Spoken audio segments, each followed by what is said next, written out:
కాళేశ్వరం ప్రాజెక్టులో 100 భాగాలు, అందులో ఒక భాగం మేడిగడ్డ.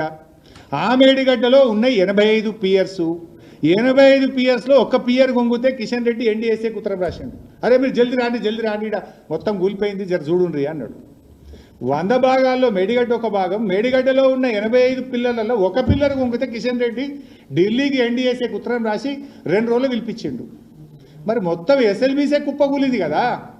మొత్తం ప్రాజెక్టు భవిష్యత్తే 5,000 కోట్లు ఖర్చు పెట్టిన ఎస్ఎల్బీసీ భవిష్యత్తే ప్రశ్నార్థకమైంది.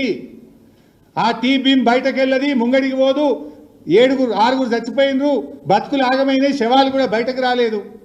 మరి దీని మీదే కిషన్ రెడ్డి గారు ఎన్డీఎస్ఏకి ఎందుకో ఉత్తరం రాయడు, ఎన్డీఎస్ఏ ఎందుకో రాదు. ఒక పిల్లర్ గుంగితే 300 వచ్చిండ్రు, కిషన్ రెడ్డి ఉత్తరం రాస్తాడు, 300 వస్తుంది బీజేపీ వాళ్ళు.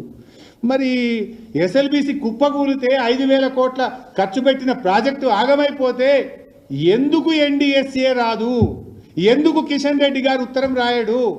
ఈ బీజేపీకి రేవంత్ రెడ్డికి ఉన్న ఈ ఫెవికాల్ బంధమేంది? ఈ కిషన్ రెడ్డి ఈ రేవంత్ రెడ్డి మధ్యలో ఉన్న ఈ లవ్ ఏంది? ఇది బయటకు సమాధానం చెప్పాలి కదా.